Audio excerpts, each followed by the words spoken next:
So welcome to this Cambridge Marketing College webinar. My name's Neil Wilkins, and today we're going to talk about the concept and the framework of customer insight and audience understanding. Basically, you can't do effective marketing, content creation, or communications without this stuff. This is one of those fundamental building blocks that really is at the core of everything successful when it comes to marketing and communications. So what we're going to look at in this session is how to turn data and research, the kind of useful sort of insights that you can glean from understanding what your customers are about, their behaviors, their needs, and get a deep understanding of actually who they are, so that you can then improve the relevance of your communications, your branding, your content, make really strong and evidence-based decisions, and ultimately improve your campaign performance. So I'd like you to just kind of think before we get into this really of a time when you've seen a campaign succeed because everybody understood the audience properly rather than simply just focusing in and targeting. Can you think of a time when something just seemed to just work because everybody understood who specifically you were targeting and actually understood their priorities, their needs, their behaviors, and almost preempted what was going to happen? Now, if that sounds a really alien concept and all you're doing is pushing out messages of the things that you want to say rather than actually what your target audience wants to hear, then this particular webinar then is designed for you. And it really does matter. I mean, this is at the heart, as I said earlier, of effective marketing. But data alone isn't insight. A lot of people kind of mix this up and get this little bit wrong. Data and information and analytics will only help you to make better decisions and improve the outcomes of all the stuff that you do if that can be turned into insights. And the way I kind of describe this is turning information into intelligence. In other words, when you see your Google Analytics information and data, when you do a little bit of customer research with or without AI, but you go deep into really trying to understand the audience that you're targeting, if you literally just work from that data, that information, what you're doing is you're missing the nuances and context of actually what is actually going on. Okay, because that is just data, it is just insights, it's just numbers, it's just information. The trick here is to turn that information into insights. And the word insights or intelligence is basically when you ask the question of, so what does this really mean? Or what is this telling me? Or what is this actually about? That's going that one level deeper. And it is just one level deeper, but it's a fundamental and game-changing opportunity that will actually enhance everything that you do. So that's really what we're going to be focusing in on. So by the end of this session, hopefully, you're going to understand this kind of core difference between data, research, and insight. And it is that word insight that I'm going to be very, very carefully using as we go through this, because I really want you to get that message. If there's just one thing you take away from this, it is this idea that you can't really truly work successfully from information. You've got to look at that information and say, what is this telling me? So that's the insight that we want to get to. So we're also going to look at some practical models to build this audience understanding, go that one step deeper. We're going to turn research into clearer decisions and better campaigns, because of course it's the practicality of what this stuff gives to us that makes it worthwhile, makes it actually worth doing. Otherwise, it's just another thing in our already hectic day-to-day work. We're going to also avoid shallow customer personas and weak assumptions. So we're going to really, really drill down into the true meaning of the stuff that we're collecting and gathering so that we can really start to align ourselves and our communications with the customer. And this is, if you've listened to any of my stuff before, you'll know I'm really passionate about this whole thing that it needs to be a conversation. Okay, this is not a monologue. You see too many brands, and you'll know this because you get, as much of a busy social media timeline or a big kind of ad sort of, push in your face as I do. So you'll know this to be true, is that the brands that talk at you are not the ones that you want to engage with. So why do you, I mean, maybe you don't, but I'm kind of talking more generically here to marketers. Why do you feel that you can still just push your products and services out there? because that's not what we're looking to do. What we're actually looking to do is get into a conversation, build the relationship. And this comes from improving the relevance by focusing on the needs, motivations, and behaviors of the other person. This is how you build a personal relationship. So this is how we build our marketing relationships. This professional intimacy, which I often find myself using that phrase. That's what this is about. So customer insight and audience understanding goes so much deeper than just the data or the analytics. So this is not simply a fact about your audience, okay? Insight is an interpretation of those facts. So you are going to still need to gather the stuff, the data, the information, all of that kind of analytics stuff that you can see from your social media channels, from your email channels, from your website, any other communication that you do. You'll get a lot of data and facts. And it's the evidence then that you're going to be working with and interpreting that evidence into explaining why people think, feel, or behave as they do. And then what that means for your action. So a useful little sequence to kind of bear in mind here, and if you're making some notes, this again is another core one. So it's in information into intelligence, that's data into insights, but it's also this little sequence of data, information, insight, decision, action, because it's only going to be useful doing this stuff if you are going to take action with it, because otherwise you're just doing stuff, you're just becoming busy, and busy is not helpful here. But if you gather data, if you look at the information, if you then interpret that information, turn it into insights, in other words, what's really mattering here, what's actually going on, you then take a decision as to what's important and what you're going to do, and then you take action. Again, not rocket science. This is actually quite straightforward, but you'd be amazed how many people in commercial world, how many marketers, how many content creators do not do it this way. They don't. They just think, I've got this product or this service, right, let's go and shout about it. Let's go and broadcast it. And oh, I did a little bit of customer profiling, got a customer persona there. That's what I'm going to do. But they're not basing it on insight. They're not stepping into the shoes of the customer. They're not actually viewing it from the customer's lens. This is what insight is all about. And what it enables us to do is to then really kind of get deep into the customer decision journey. So you'll know the phrase customer journey. If you're coming from a more kind of business development or sales kind of role, this is kind of pipeline, customer pipeline, and all of the elements that go in, all of the channels that go in, all of the assets, materials, and contact points rather, that go into building a journey for your customer. This is where all of this stuff can really start to fly. And it still kind of is very, very useful to have a customer journey at play here, because then it moves beyond a sort of a linear approach to, well, my customer are obviously going to go from that point to this point to this point, and taking it in a very kind of factual, logical, step-by-step way, and actually saying, it's probably going to get a little bit more complicated than that, because the customer at that point in the journey, maybe they've looked at a social media post and they thought, oh, there's a bit of value there. Okay, what am I going to do now? Well, you might click the link to the full article or to inquire about the product or service, or they might actually go further back upstream and actually have a look and see, okay, well, what's this account all about? Because I've not encountered them before. Okay, now I'm on a different journey. And of course, the whole idea of insights is to understand, well, okay, the information is that's what they did, but the insight is, well, why did they do it? Why did they go backwards rather than click the link? They actually went off somewhere else. So the data is going to show you they went off somewhere else, but that's information.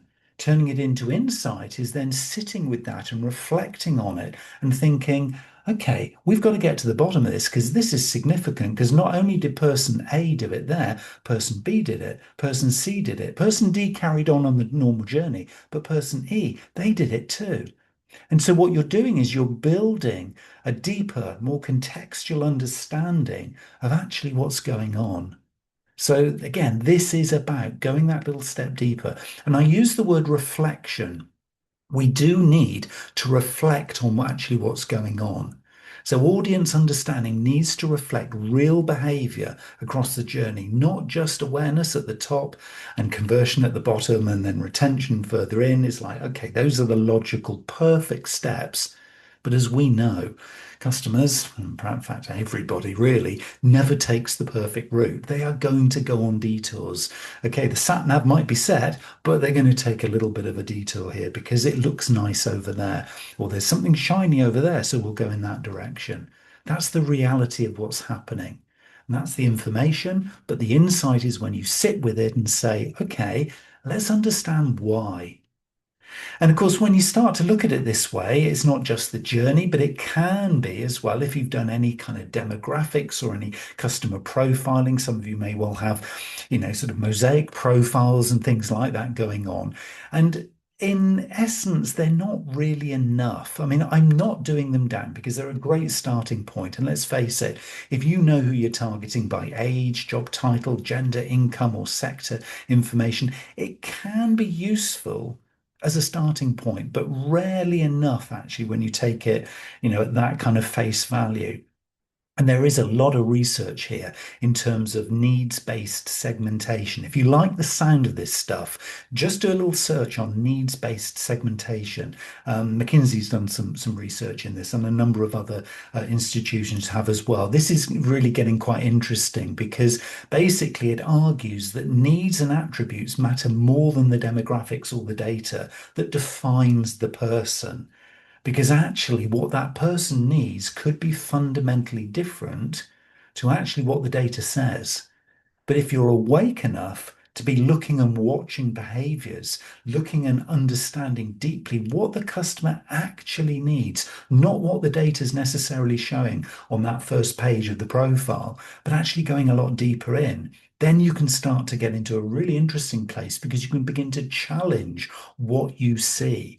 You can begin to ask questions, not necessarily be cynical or skeptical, but just maybe a little more curious. That's a good word, actually, at this point. Be more curious about the numbers and the data.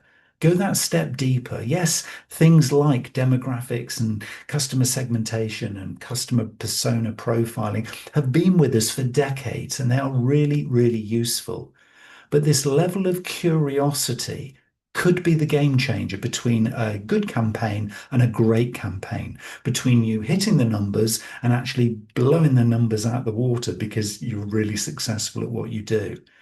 If you care enough to do this, I will guarantee you'll see a difference in performance. It is just the way of the world. And the great thing is, of course, your competitors are not doing this. Your competitors, very best, are going to be doing some of this profiling, but they won't be going that step deeper and actually sitting with the profiles and sitting with the content and the information and saying, what is this stuff really telling us? What does it mean? And getting into those really interesting conversations that actually change how we approach the things that we do. Now, what we're going to be looking at here is just a few little theories and little models, which, again, if you want to do this stuff in practice, are worth looking at in a bit more detail. So, Clayton Christensen's jobs to be done theory is really good, actually, at this point, because what it's going to do is it's going to be looking at the difference between customer profiling, which many of us are very aware of, maybe constantly using, to customer purpose. And the idea is that people hire products, services, or solutions to help them make progress in a particular and very specific situation or need that they have in that moment. So, whilst we as marketers would love to build a long-term relationship with them, that might not be what your customer in that moment is actually looking for. They might just be looking to solve a challenge or an issue at that point in their life, be it professional or personal, depending obviously on your sector and your product or service. But this applies across everything.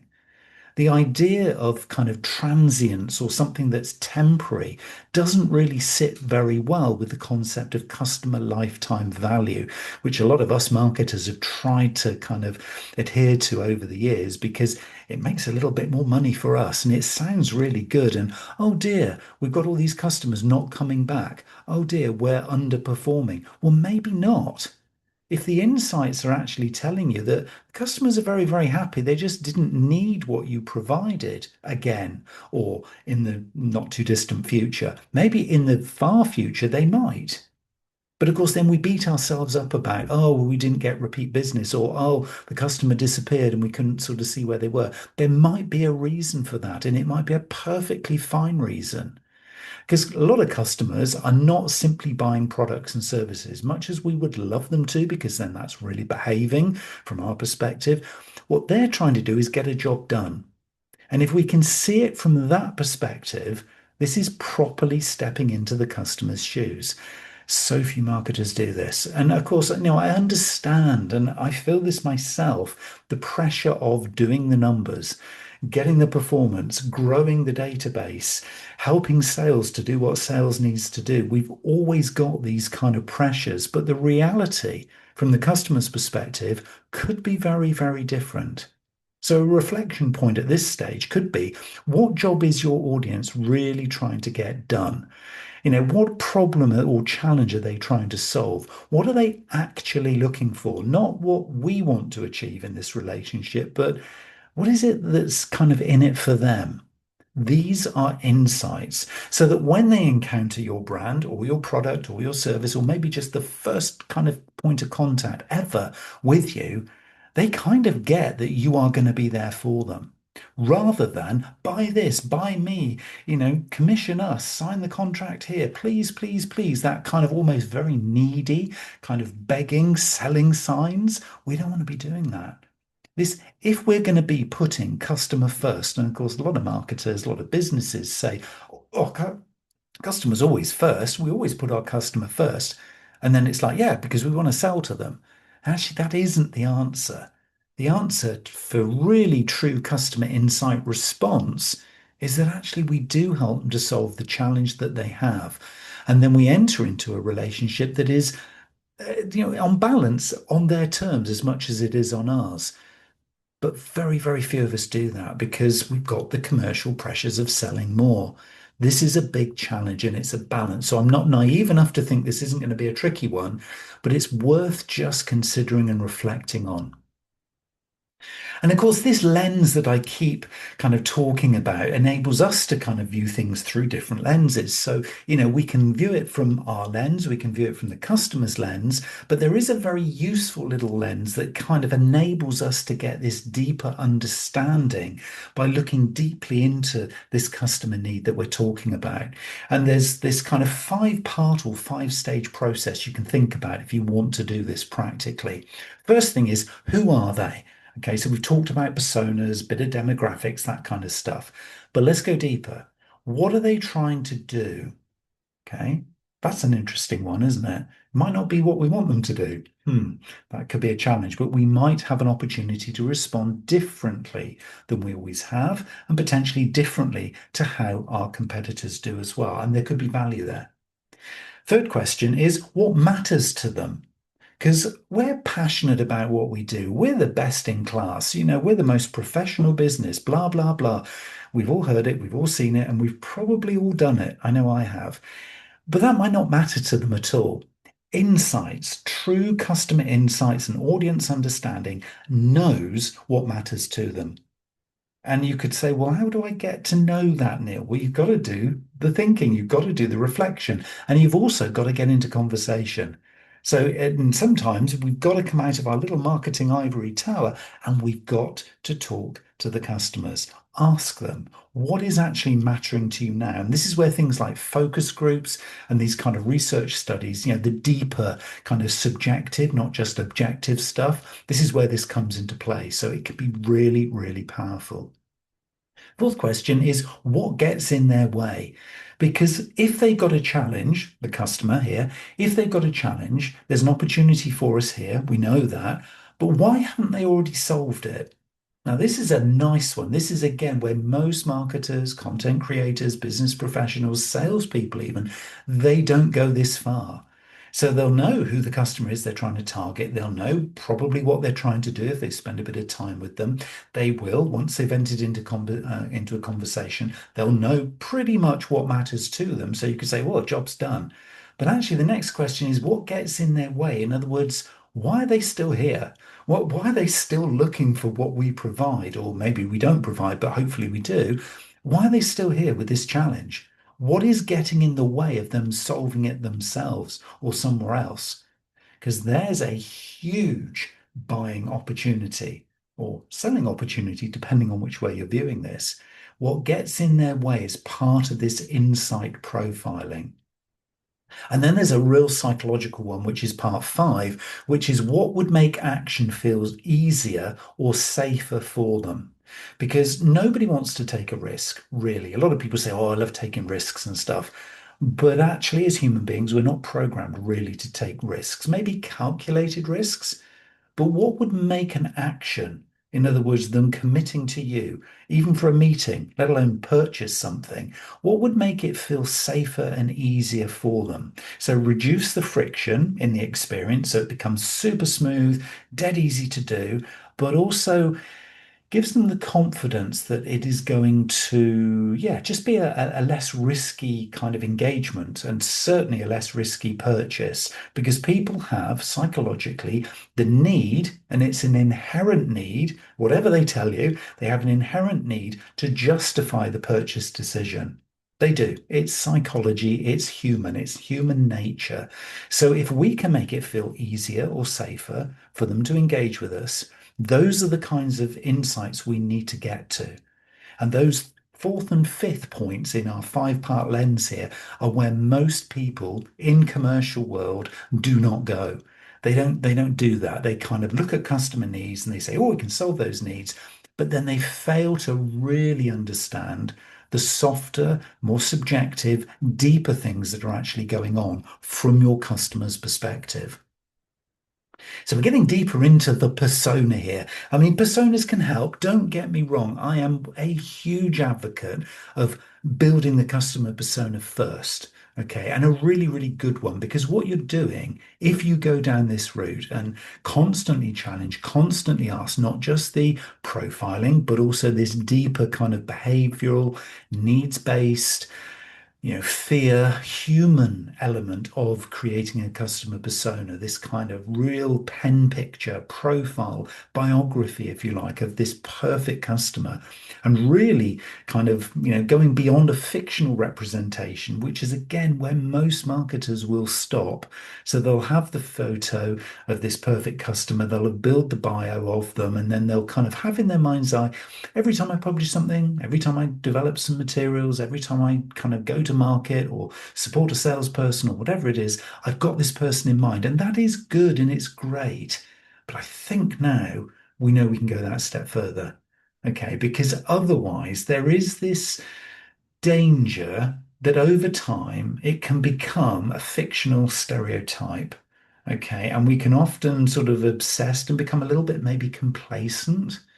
But when it reflects the evidence, this thing about going deeper, what gets in their way, what would reduce their risk, what actually makes them feel safer, what actually really matters to them. This is the deeper kind of customer profiling. This is the deeper persona creation that starts to move us, moves the needle commercially, but moves us away from the pack, moves us away from the alternative ways that our customers can be served. These are the kind of insights and the level of understanding I really, really want to encourage you to try and get to with your customer profiling information. And a typical kind of thing would be to try and avoid the weak personas, often where it is just a little bit too positive, maybe a bit too flattering. Maybe the profile picture is just too perfect. It can be quite static. Oh, we did that a couple of years ago and we're still using the same profile picture, or we've still got the same demographic information. Well, you and I know the world changes. And, 2 years ago, even if it was this time last year, it's probably now out of date. So a stronger persona, if you're doing this, and again, this is where the insights need to come in. This is where you're reflecting. This is where you're turning information into intelligence. This is the true insight-based personas, is where you know their motivations. You've included them. You've got their pain points. You've got any constraints that they might be feeling and displaying. You've got their decision triggers. Got to know those. Otherwise, you're going to serve them with the wrong stuff at the wrong time. You need to know their trust factors. What is that kind of tipping point beyond which they will trust you? They will say, yep, okay, I'm all in. You need to know that point. I mean, you could argue from a marketing perspective, that is the conversion point. Commercially, the conversion point is when they actually sign up. But from a marketing and communications and psychological process, it is that point where they trust you. Again, that's part of the customer journey that you're going to be plotting out is at what point do we need to get them where beyond that they do trust us? And then, of course, as long as we don't kind of let them down with the customer experience, they're going to be fine. They're going to be with us for a while, hopefully a long while. Also, as well, the preferred channels and any behaviors that we're seeing through those channels. You can't just make this stuff up. You can't just say, oh, well, Instagram and TikTok, well, the market is using those right now, so that's where our customers are. How do you know? How do you know that's actually where they see you being? Because they might be there, but do they actually see a product, service, or brand like yours in conversation there? Do they kind of see or value the fact that you're publishing in that channel? Whereas actually, where they'd really like to see you is on YouTube, for example. Now, I'm just making these examples up, but the point is, it's their preferred channels, not the ones that you choose. And of course, we know customers and humans in general are quite fickle. So if you're still basing your channel preferences and all of the information that you've created for your personas on last year's data, the insights, I'm sure, will have changed because humans have changed. We've all changed. We're all moving in this constant fluidity of the world that is today. So, do your customer personas help make better campaign decisions, or are they merely decorative strategy documents? Again, got to be honest here with this. I would probably say that the ones that I defined, I would say probably now, some 15 to 20 years ago, kind of at the core, they're still correct, but the detail behind them has fundamentally changed. It really has. And I too, I'm not just saying you've got to do this and I'm not going to. I too need to actually prioritize at the end of this. This is a great reminder for me too. I've got to prioritize doing this stuff and updating it myself. And so, if I'm falling into this trap, I'm sure you're probably seeing some opportunities here as well. And it is important because we need to be answering different kinds of questions because the questions are changing as much as the behaviors are changing, the needs are changing. While others are going to be testing solutions or just looking at the data to evaluate performance, what we can do is go these few steps deeper. Okay. And what we're going to be doing is probably choosing a range of different areas or feedback loops that will enable us to be able to gather the information to feed these insights. So these surveys I talked about, the focus groups, again, really, really good example, good for scale and pattern. I mean, interviews, for example, good for depth and motivation. I mean, really, really good. If you can find some people to actually interview and really, really get into conversation, that's where it can get really interesting. I mean, contextual inquiry, great for understanding behavior in a real context.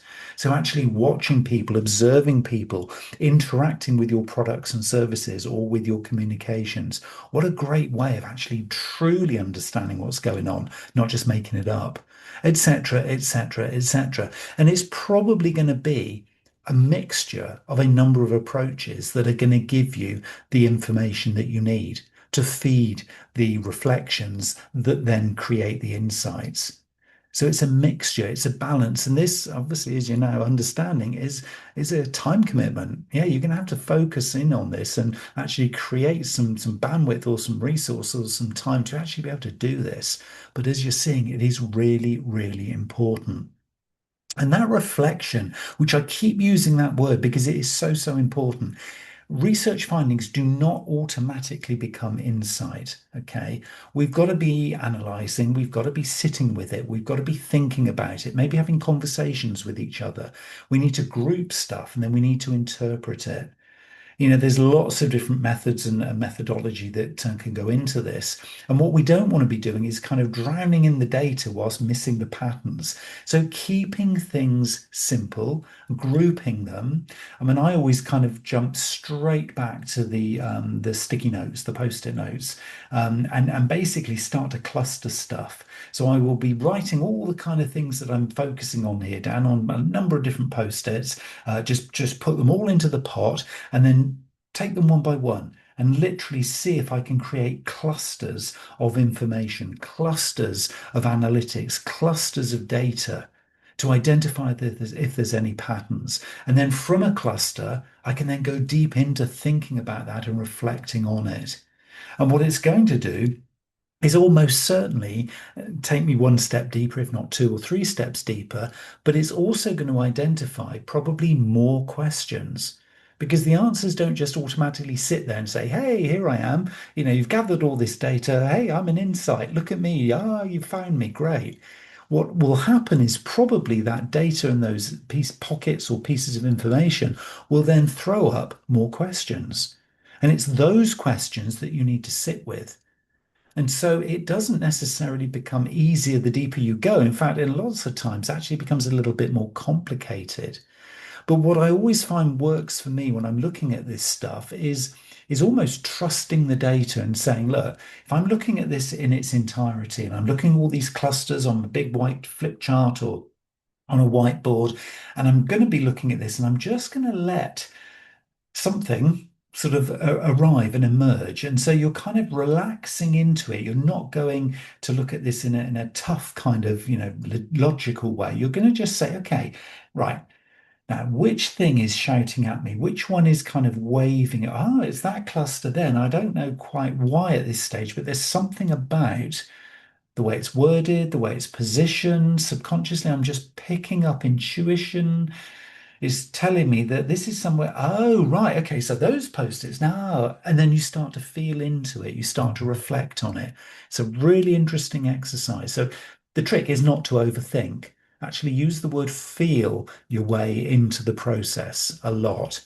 And sometimes you can actually sort of describe this as empathy mapping.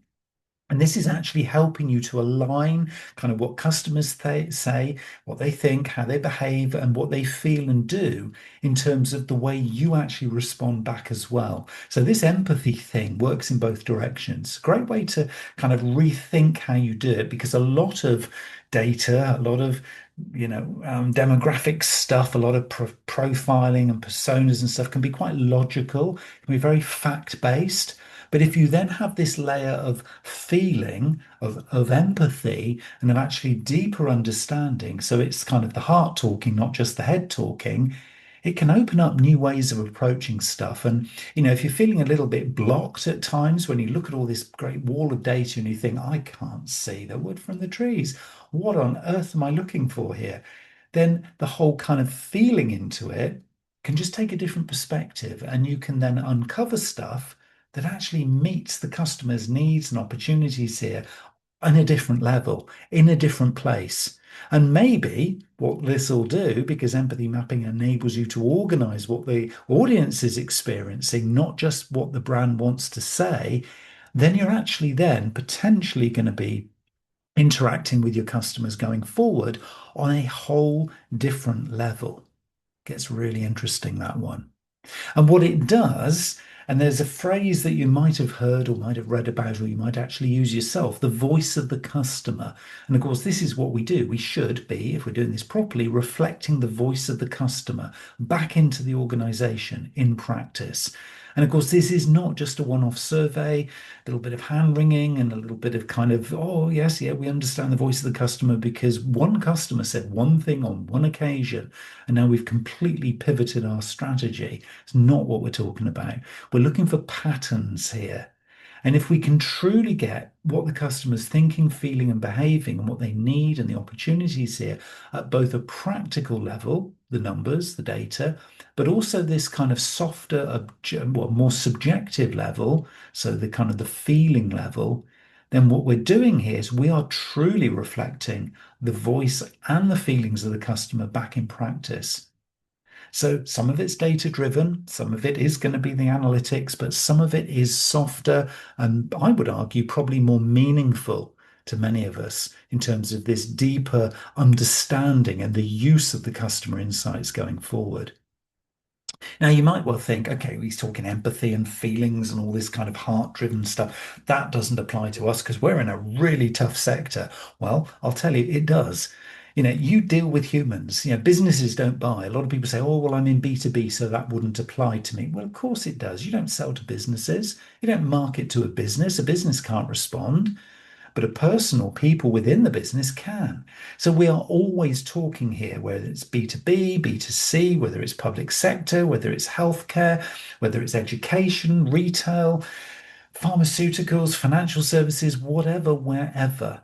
We are seeing subtle differences, but actually quite a lot of similarities across every single sector you can imagine. And useful audience insight usually emerges when you can actually show behavioral data and human understanding combined. And the examples that you'll find if you do some deeper research onto this, it will be very, very consistent with your world as well once you start to put this into practice. So any examples where you can find good practice are going to be good examples. This stuff applies wherever you are. And I'm not going to buy the idea that B2B and B2C are different in this regard. Yes, B2B can be more complex. If you're doing ABM, account-based marketing, it is more complex because you've got different lenses, different styles of customer within one particular client or business account that you're targeting. But it's still the same principle. It's just more of them in the mix of the decision making. But it's the same philosophy. It's the same turning of data into decision-making insights. So it does apply to all of us. It applies at every level in marketing and communications, and it applies in every different sector that you can think of. So let's start to try and sort of put some of this kind of into practice. Let's kind of talk about a bit of a framework here. So imagine you are doing a campaign. So your next campaign, okay? So this could be literally a short burst of social media posts all the way through to a big product launch with, multiple channels, all singing, all dancing kind of thing that's changing the way the business does it. So there's a spectrum here, but let's just use the word campaign generically just for a minute. So before planning the campaign, here's some things I would ask you to do, okay? Because the business is probably tasking you with doing and achieving something. And then you think, okay, let's do a campaign. Small, medium, or large, doesn't matter. But before doing that campaign, before planning it, here are 5 things I'd ask you to ask of this approach. What is the audience trying to achieve? Okay. Because if it is just, well, we want to sell this product, I'm sorry, that's not what we're talking about here, is it? We now know. So, what is it the audience is trying to achieve? I mean, if I can then match this new product that we're looking to launch with an audience need, great. I've now got an audience that I can target. But what is it they're trying to achieve? And it isn't, by the way, to buy your product or service. That is not what they're trying to achieve. Okay. Even if you're Apple, okay, and people buy Apple products because they're Apple products, but they're still trying to achieve something. And going deeper into understanding what that is your first insight. Second one, what does success look like from their point of view? For you, it's, yeah, we sold them a product or service. But from their perspective, it wasn't, I bought a product or service. What does success actually look like from their point of view? And remember this thing about reducing risk, increasing safety, that feeling of safety, and also reducing the friction in the whole experience. Those are things that can support what success looks like from their point of view, but those are not the answer to that question. So you've got to really go deep into finding out what does success look like from their point of view. And also what anxieties, frictions, or doubts are present. And they probably will be through the whole experience. Okay, this stuff, just because you're good, just because you're professional, just because you're confident, just because you've got a great brand, does not mean you solve those things for them instantly. Over time, maybe you are that good and maybe it will work out, but they will still have a level of anxiety.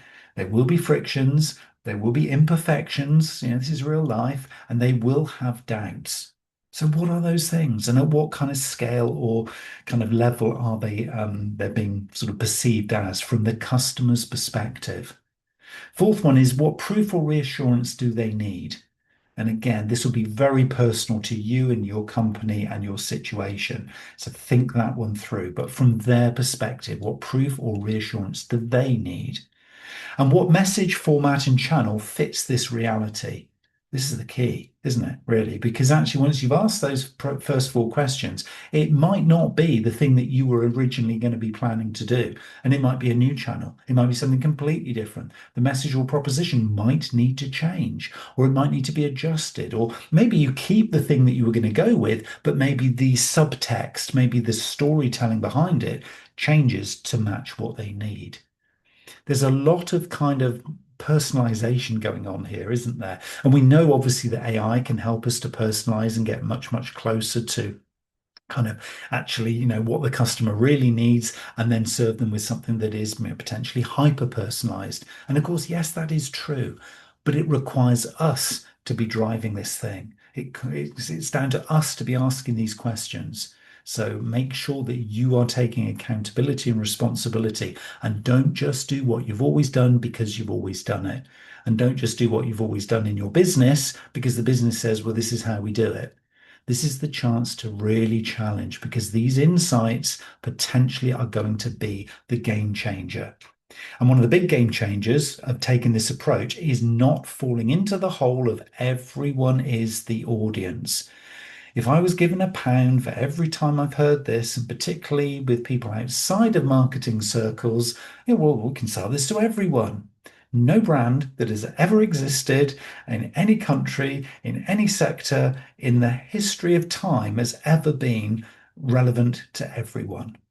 There never will be a brand that is relevant to everyone. It is complete fake news. Okay. I'm sure you know this, but I just need to say it at this point, because this will be one of the pressures that will come down here. It's like, oh, we haven't got time to do all this customer insight and all this touchy-feely stuff, and we just need to get on and sell this product or service to anybody who wants to buy. And by the way, we can do this scattergun approach. Let's just push this out, big advertising campaign, and our job is done.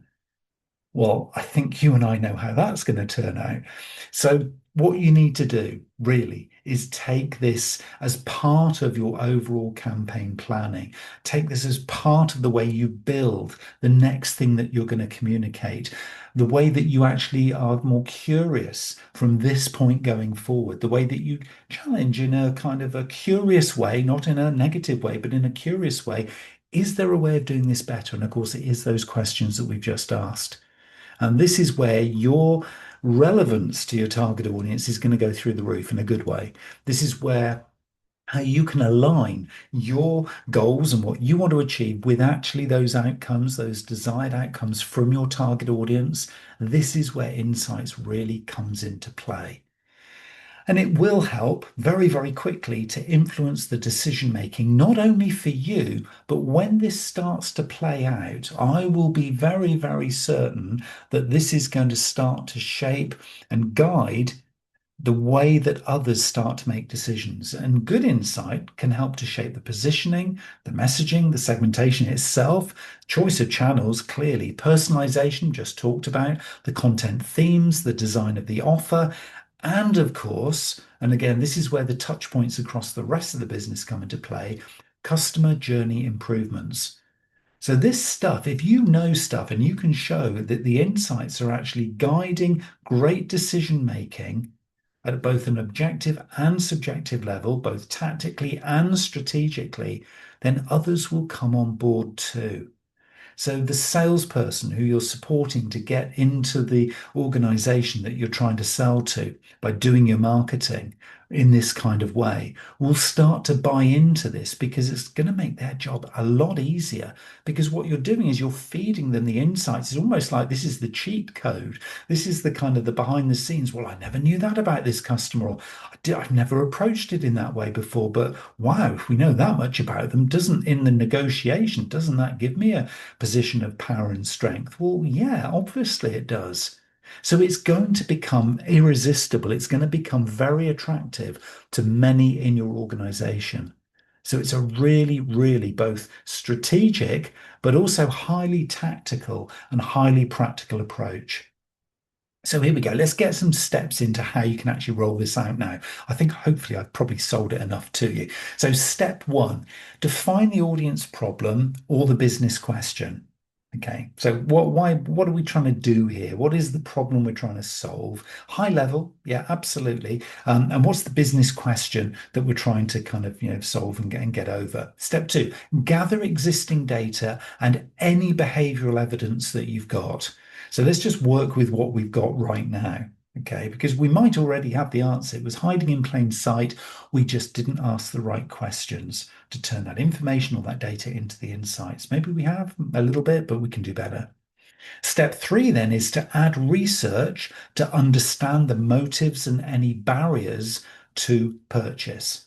Okay, so this is about that deeper understanding of what's going on in the customer's mind and the customer's heart right now as we're starting to market to them or maybe starting to sell to them.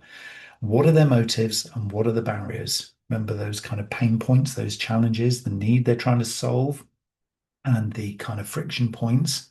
Step four then is synthesize patterns into themes. So if we can see a trend, if we can see that, well, this particular persona behaves and looks and sort of, fashions in this way, and this one over here, well, they're slightly different, but look, there's some little nuances over for that one. Then we can start to see some themes evolving and developing.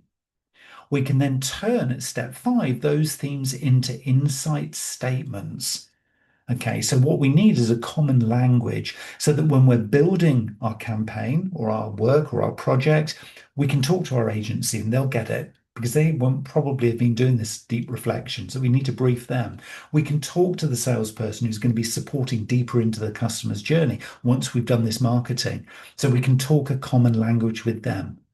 So these insight statements become hugely powerful. They are the fuel for the campaign, but they're also the fuel for communicating with others internally. So you're all talking a consistent thing that's going to play out at step six, which is the application to the campaign, to the content, and in the customer journey decisions.